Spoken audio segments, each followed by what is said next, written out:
Hello and welcome back to Hobbymaker Tutorials.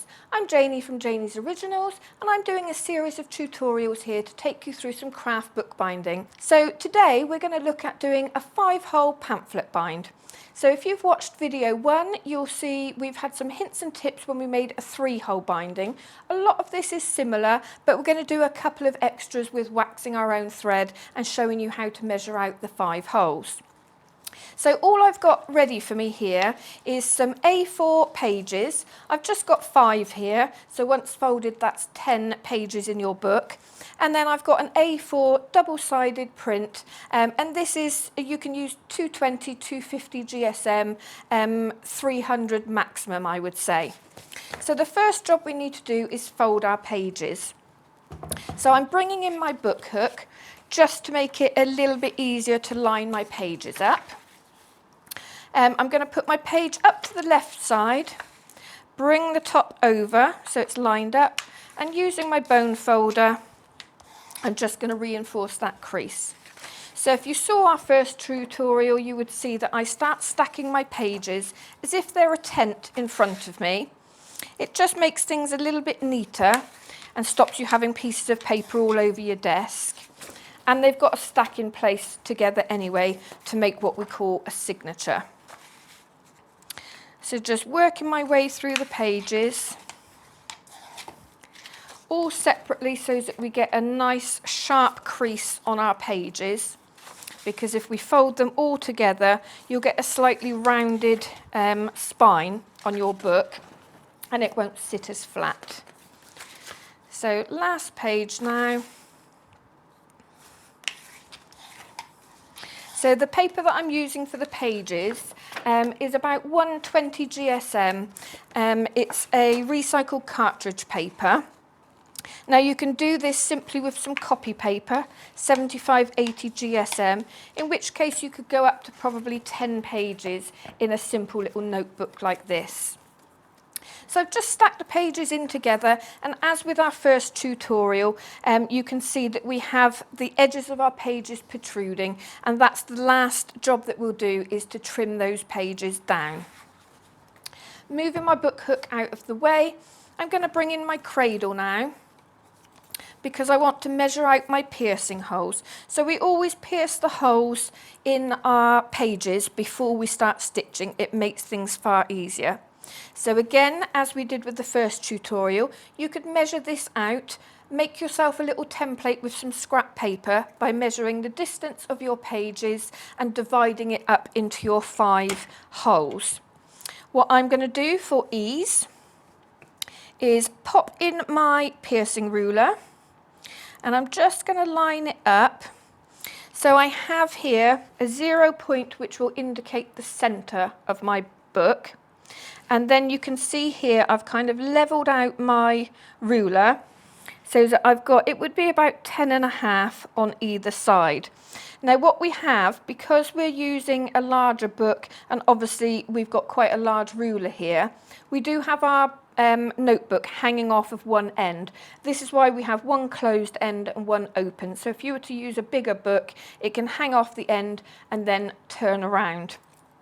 So I'm going to push down on my piercing ruler to act as a clamp so everything's in place. I'm going to nestle my awl into that central hole and pierce.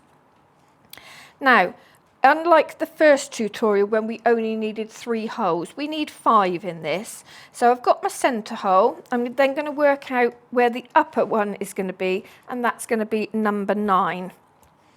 Then dividing between the two, I'm going to go at a 4. So if you were measuring this out, you would probably go from your 0, 4.5 and 9. But as long as we go the same numbers on each side, it will still look even. We've obviously got a ½ centimetre measurement there. Okay, so because this side is slightly hanging off, I might be able to get away with it actually. If it was coming out a lot more, I would turn the book. But let's see where we're at. We'll pierce at number 4, the same as the other side, and then at number 9, straight through like that. So you can see, even though I've got a shorter measurement here than I have here, it is still even because these are even and these are even. Okay, So that's just eliminated having to do any measurements. And we now need to work out how much thread we need. So if we have a look here, we know we need a thread to go from one end of the book to the other on the outside. It also needs to do that on the inside, and then we need a little bit extra so that we can tie it off when we get to the end. So approximately 3 times the height of my book. Now the thread that I'm using here is a variegated embroidery floss. As crafters, most of us have things like embroidery thread, and it just means that we can get it in whatever colour we like. I like the variegated aspect because it goes with lots of the colours in my book. I'm then going to use a block of wax. I'm going to pop my thread over the top of the wax, push my thumb down, and I'm pulling that through. You'll see it starts to work a groove in my wax. Pull it all the way through. And I'll do that about 3 or 4 times. Don't be afraid to put pressure on this. You really need to coat it with the wax. And then to know if I've got enough on there, already I can see the structure of the thread has changed slightly, it's stiffer. And what I generally do is when I pull my fingers over it, if I can hear and feel it squeak, I know there's enough wax on it. The reasons for waxing, just going to nick the end off there to make it easier to thread my needle. The reason for waxing is it brings all of the threads together in one direction.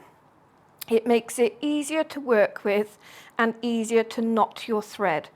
Also, sometimes if we're working on a larger book, we might have a really long piece of thread. It just makes it less likely to get tangled as we're working, and if it does tangle, it's a little bit easier to get the tangles out. Now this time, I'm going to be using a little book slope. Not essential, but I find that it makes it a little bit easier to get to our spine. So what I'm going to do, this is almost like a reverse writing slope. And what we found is when a lot of people are beginning their journey, when you start stitching, you're very often having to move your book around to get it into the right direction. By putting it on a little slope or raising it up from your desk, it just is another pair of hands for you. So as with a 3-hole bind, I'm going to start on the inside in the central hole. But this time, because we've got an additional hole to stitch through, either end we're almost stitching in a figure of 8. So we've come through the centre, we're then going to come from the outside in on the next hole in line. Pull that through, and I'm not pulling the tension too much because at this stage I'll be pulling against my thread here, and then out of the other end. So essentially that is just a running stitch at that point. So I have a stitch here and a stitch just here. So we need to get back down to the other end. So we're now going to go back through this hole here, being careful not to stitch through the thread that is already there. So we're going to pull that through, and as you're working now, you can start pulling your thread to ensure that the tension starts to tighten itself.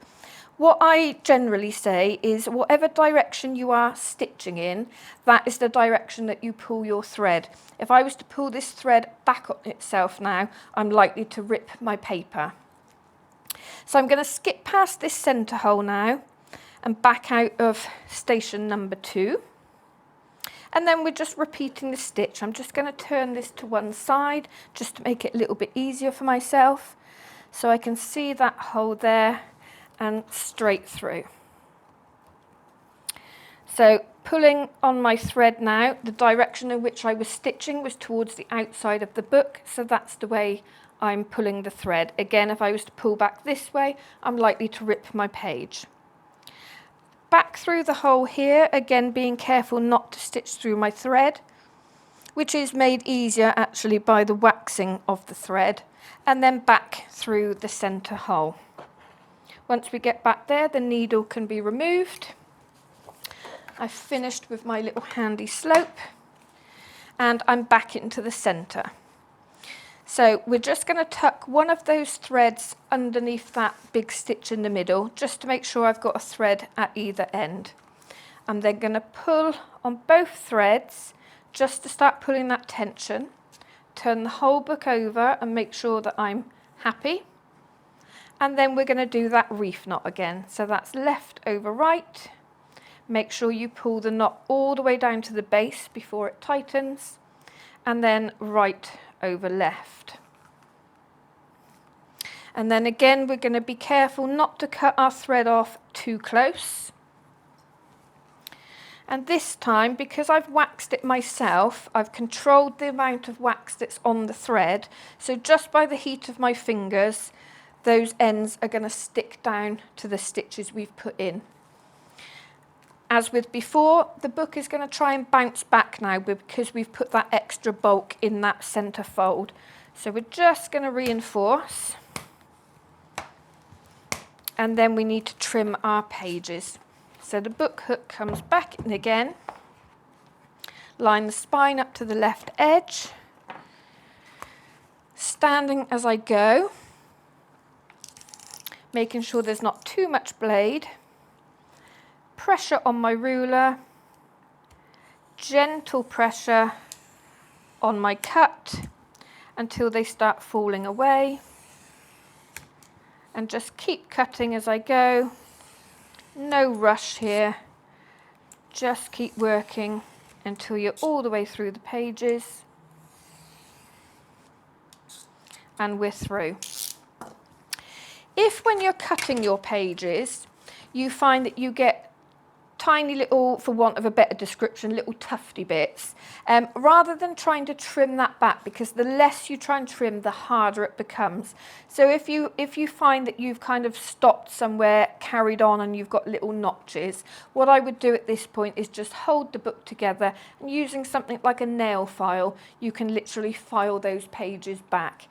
If you've managed to move your ruler and you've come slightly kind of off kilter, I would advise coming back in and just making your book a little bit smaller, because as I say, the less you try and trim off, the harder it becomes and the more mistakes that you'll make. So that is our 5-hole bind. We could start stitching from the outside instead of the inside with a little bit extra thread if we wanted to leave a tassel that we could put some beads on or some vintage buttons. You could also tie a little tassel to the top and then put a little emblem, some little elements just to decorate the front of your book. But that is your A5 5-hole pamphlet stitch.